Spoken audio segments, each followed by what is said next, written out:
Madame la secrétaire du Conseil économique et environnemental, vous venez de boucler une mission dans le Goué-Vindo. Commençons par l'objet de cette mission. Merci madame. Je suis premier secrétaire du bureau du Conseil économique, social et environnemental. Je suis venue dans la province de Logoué-Vindo dans le cadre d'une mission constitutionnelle. Le Conseil économique, social et environnemental élabore chaque année ce que nous appelons le recueil des attentes et des besoins des populations. C'est on va dire, un document qui permet au pouvoir public de mieux orienter leurs décisions en ce qui concerne les besoins et les attentes des populations gabonaises. Au sortir de l'étape de Mékambo, quel est selon vous l'essentiel des préoccupations? Au sortir de l'étape de Mékambo, beaucoup de choses. Évidemment, nous avons d'abord commencé par Makoko en présentant nos civilités à Madame le gouverneur. Ensuite, il a vraiment été question de travailler dans le département de la Zadier exclusivement. Les attentes et les besoins sont nombreux. Les plus importants, la santé, l'éducation et le respect de l'environnement. En ce qui concerne la santé, Mékambo a les structures qu'il faut, mais il va falloir les renflouer en personnel, en plateau technique et surtout en médicaments. En termes d'éducation, il va falloir que l'éducation nationale envoie également du personnel dans les établissements de Mékambo, parce que nous avons pu nous rendre compte que le personnel enseignant est très défaillant à Mékambo.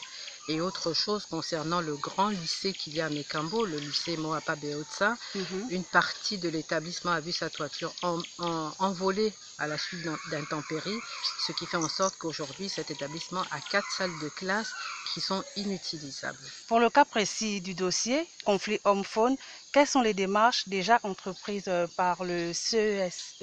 Dans le cadre du conflit homme-faune, cette question a été notre bataille de cheval lorsque nous avons rendu un avis dessus l'année dernière, au mois de septembre, au Conseil économique et social.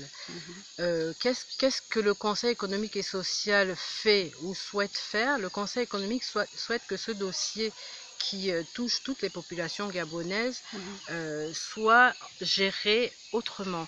C'est-à-dire, nous proposons au CES la mise en place d'une commission ou d'un comité qui serait chargé de la gestion de cette question pour faire en sorte que les résolutions des conflits soient beaucoup plus proches et que nous puissions apporter l'attention qu'il faut aux populations qui en sont victimes. À Mékambo, un hôpital moderne attend d'être inauguré depuis des années. Votre institution peut-elle se saisir de ce dossier? Nous avons visité cet hôpital et au niveau du CES, nous allons remonter l'information et nous allons effectivement saisir les pouvoirs publics en leur disant ce qu'il va falloir faire très rapidement pour l'hôpital de Mékambo, parce qu'aujourd'hui, la ville de Mékambo, le département de la Zadier, n'a pas de structure sanitaire qui puisse répondre aux besoins des populations. Donc nous allons faire notre travail et nous attendrons la suite du gouvernement. Dernière question, Madame la première secrétaire. L'observateur pense que votre institution n'est pas suffisamment connue, alors que c'est la plus ancienne d'ailleurs de notre pays. Partagez-vous ce point de vue?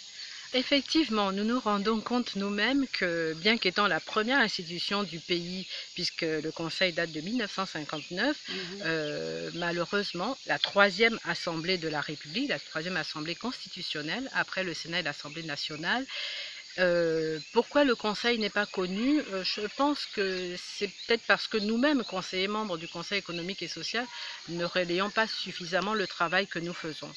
Qu'à cela ne tienne, après, c'est chacun qui implique un petit peu, je veux dire, sa détermination en remplissant son mandat.